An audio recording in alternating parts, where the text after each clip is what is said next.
Hey guys, this is Sal117 doing another video. I'm doing videos way too soon. So basically, this is new. This is Spider-Man related news because every time when people talk about Spider-Man, I feel like I want to be invested in because I'm a huge fan of Spider-Man, of the character. I've been a fan of Spider-Man since Spider-Man the 90s, since Spider-Man the animated series, all the way to Spectacular Spider-Man. And there's been a controversy between Sony and Disney. Basically, Sony wants to get Spider-Man back as their property. But unfortunately, Marvel doesn't want to let go of Spider-Man because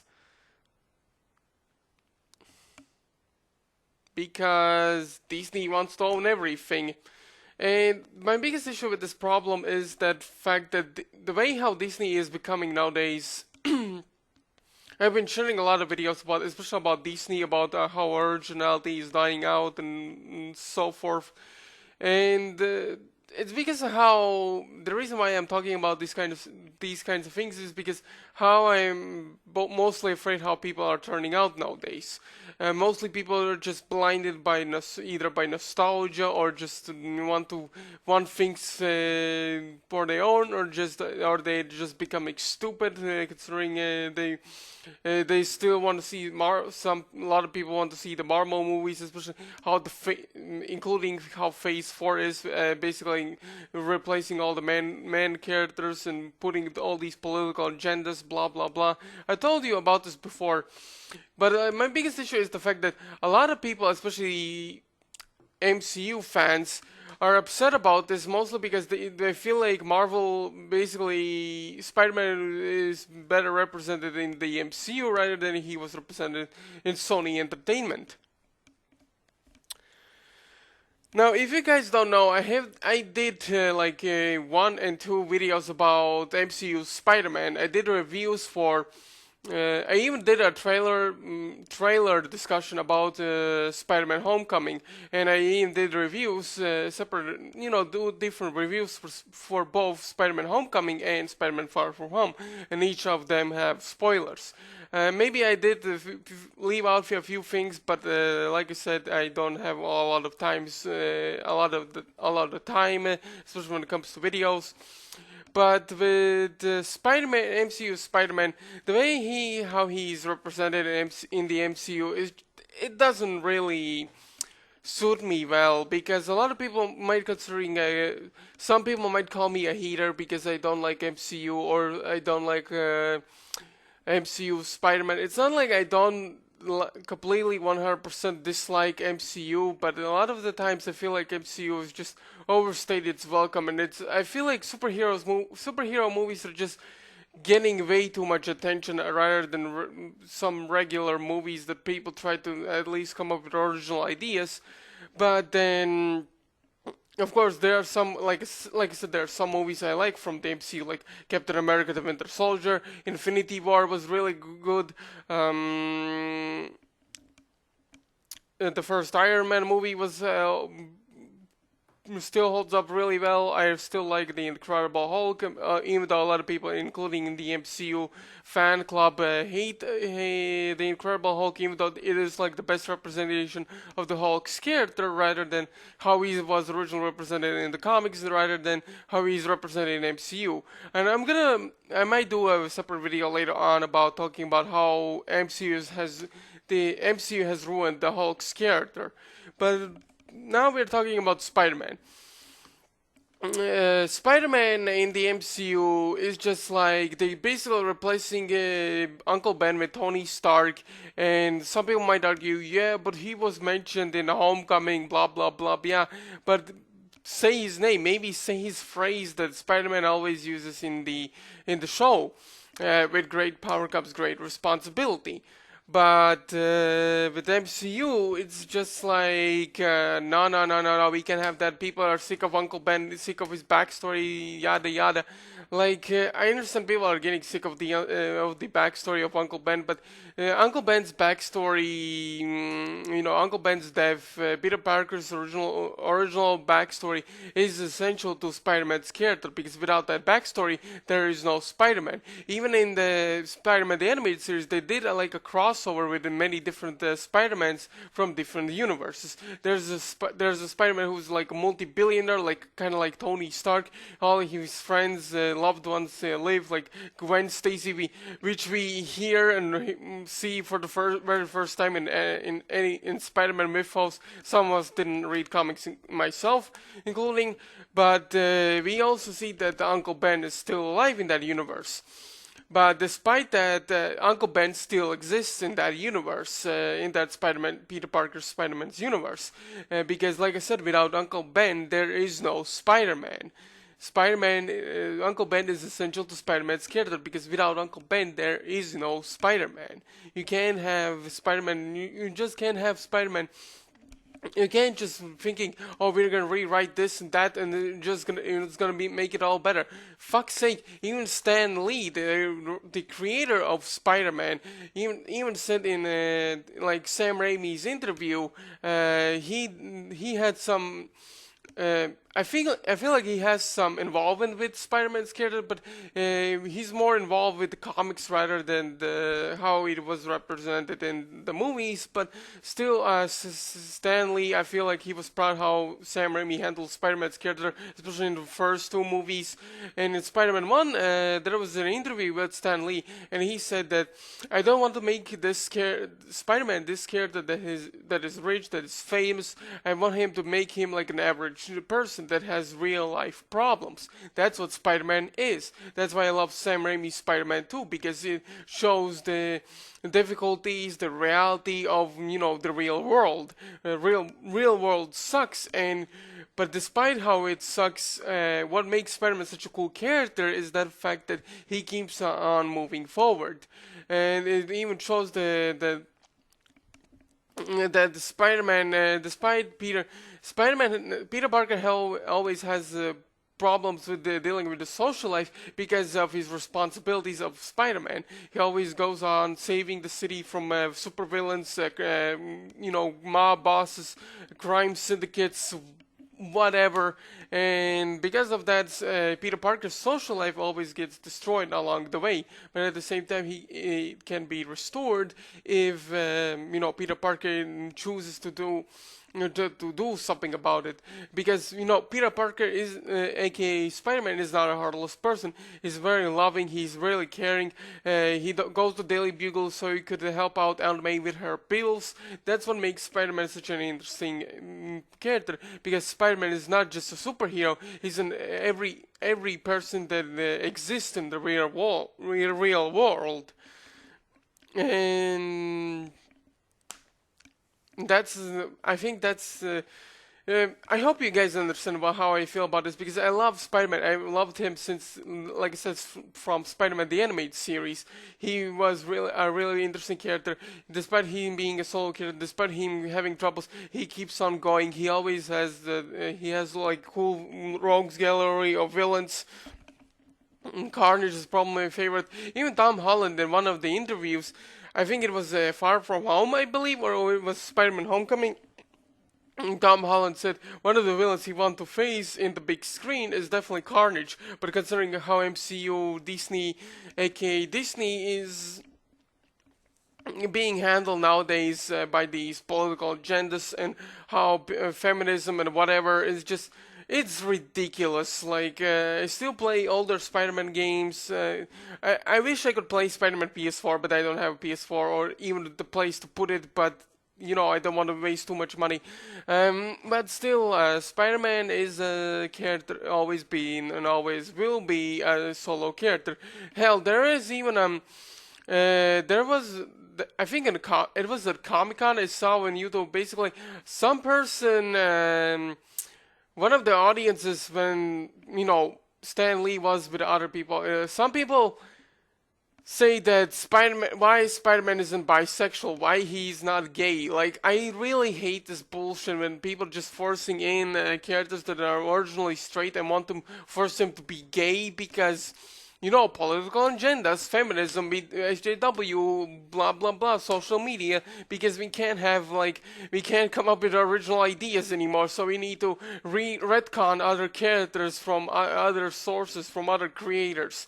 It's ridiculous how it is, how society nowadays works, because I feel like Sony should get back Spider-Man, because despite what you say about Sony and their handling with things like, for example, them canceling Popeye, the Popeye movie that is original was made by Gendy Tartakovsky, and instead they show us the Emoji movie. Yeah, that was a shitty move from Sony, but there's the issue with Disney, and a lot of people. I'm sorry to say this to people, and I don't mean any offense, but people who keep on nowadays supporting Disney and the Marvel comics and whatever, these people are sheep. Basically, they just want to be like, yeah, they can do nothing wrong. They're just perfect. They're a $1 billion company. Has they say one time that they did something wrong? We have the Lion King remake, we have Captain Marvel, but no one saw Captain Marvel, so Disney decided to buy the tickets themselves, so Captain Marvel could be more like a big franchise, because feminism, yeah. Like, I'm sick of talking about this, but seriously, Sony, people forgetting that despite Sony being a big dollar company as well, like Disney and Marvel, people forget that they are also human. People do make mistakes. We make mistakes. We learn from our mistakes. We try to keep moving forward. We try something new. We try to something change things a little bit so the world doesn't feel dull and boring. But nowadays it's just dull and boring because nowadays people are just getting offended left and right because people just like want to be stupid nowadays. And people say, oh, but if Sony is gonna get Spider-Man, they're gonna ruin Spider-Man's character. Like, I hate this fucking excuse people making that MCU is doing right with Spider-Man, even though they're making him a Tony Stark Jr. wannabe. Like, fuck's sake, this is not it doesn't feel like Spider-Man at all. Like, Spider-Man is a solo hero. He doesn't need like super armor tech, iron suits, like Iron Man suits. Like, what the hell, guys? Like, I really hate this fight. I hate people who keep on like saying Spider-Man Homecoming is the the right version of Spider-Man. Even though we had Spider-Man 1 and 2, and without these movies, we won't have like future Marvel movies. Like, people always even say that Spider-Man, Sam Raimi's Spider-Man movies, and even X-Men movies are not Marvel movies. Like, even though they have the Marvel brand on them, like the logo, like. Are people stupid? Are people just that stupid, like calling it Spider-Man, not a Marvel movie, even though they have the Marvel logo on them? Like, are you guys really that stupid? Like, I really hate how people just treating the character, and even they're bringing a really underrated Marvel character, Moon Knight, on giving him his own TV show. But of course, the TV show is gonna be handled by like a feminazi SJW person because the person has sexuality. She's gay, lesbian. So yeah, we should give her a job as a writer because sexuality is more important than freaking people's hard work and effort of writing, good writing, and characterization, whatnot. Like, I really hate this trend when people think of, especially in TV shows, animated TV shows, movies, etc. People think that sexuality is a character trait. It's not a character trait. Shut up about this. Like, Jesus Christ, I really hate this. I hate this trend of people thinking like this. Like, sexuality does not equal good character development or characterization. but Sony has been doing things right in the past as well. Like they gave us Spectacular Spider-Man, but since Disney bought the TV rights for Spider-Man, Spectacular Spider-Man was cancelled after 2 seasons and during a cliffhanger, no less. They instead replaced it with a shittier version of two shitty versions of Spider-Man cartoons. Ultimate Spider-Man that is not even associated with the freaking comic books, and even the freaking video game that is based off of the original comics. Ultimate Spider-Man comics, I mean. And the second one is the Marvel Spider-Man 2017. Like, I hate these titles. I really hate when people think like that show is not good. It has even worse animation, has worse characters, and there's multiple Spider-Man, even though it's supposed to be a solo story about Peter Parker. But suddenly, who cares? You're gonna shove in Miles Morales and Gwen Stacy and whatnot. Like, I don't know. Like, I feel like with Spider-Man Into the Spider-Verse, the movie that didn't came out not too long ago, did this premise right. Like, there's one universe, and in that universe, that Spider-Man lives. You don't need to shove in all the multiple Spider-Mans in the single universe and have them live in the same place. And Miles Morales exists in his Ultimate Universe. Peter B. Parker lives in it, like the Amazing Spider-Man universe. Gwen Stacy lives in her own universe. Like, you can't stop shoving in all the characters at once. If you want to do that, then give them the characters more higher stakes, or have them reason to be actually in the same universe. Like, have a reason to have them be there. But and I feel like Spider-Man Into the Spider-Verse did it right, but like, I feel like Spider-Man Into the Spider-Verse is like a really good animated Spider-Man movie, and Sony did something right with that movie. And when people say that Sony should not have Spider-Man, it's ridiculous. Even the Stan Lee's daughter is siding with Sony that to have Spider-Man on their to have Spider-Man back on their track record, because the way how Disney handles Spider-Man's character in general is really concerning, and I'm really afraid if Disney gets back Spider-Man and steals away from him, because Disney nowadays has become way too greedy and way too political correct, and it's really concerning. So yeah. What do you guys think about this? Like, Sony versus Disney. Should Spider-Man be with Sony, or should Spider-Man stay with Disney? Because I, for one, feel like Spider-Man should go back with Sony. And if Sony can't, they should also get the TV rights back. So maybe they could call Craig Weisman, the creator of Disney's Gargoyle, Spectacular Spider-Man, and Young Justice, to have him go back into creating because Craig Weisman actually had plans for 2 more seasons of Spectacular Spider-Man, but because how Disney bought their TV rights for Spider-Man, they canceled the show and replaced it with worse animated Spider-Man cartoons. But it would be really cool if Sony actually could call Craig Weisman, tell him, "Hey, Craig Weisman, we got the rights back for Spider-Man. We should really be glad if you could actually help us, bring back Spectacular Spider-Man, which is beloved by many people." That would be really cool and really generous from Sony, because even Sony bought Insomnia Games because of how successful.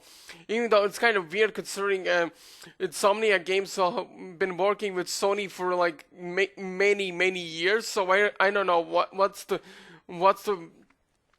deal with them buying Insomnia Games, but I can see it in a more, but I should try to see this in a more positive light, because Insomnia Games so far hasn't really fully disappointed us. Well, in some cases than others, but I feel like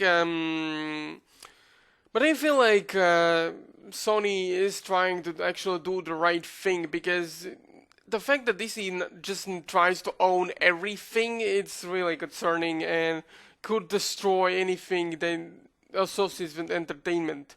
So yeah. Like I said, if you enjoyed this video, discussion video, then share this video with others and maybe like this video as well. Because also let me know in the comments how you feel about this. Should Sony go back with, should Spider-Man be with Sony or should Spider-Man be with Disney? Because I feel like Sony should get the rights back for Spider-Man. So yeah, hope you guys enjoyed this video, and this is Sam117 signing off.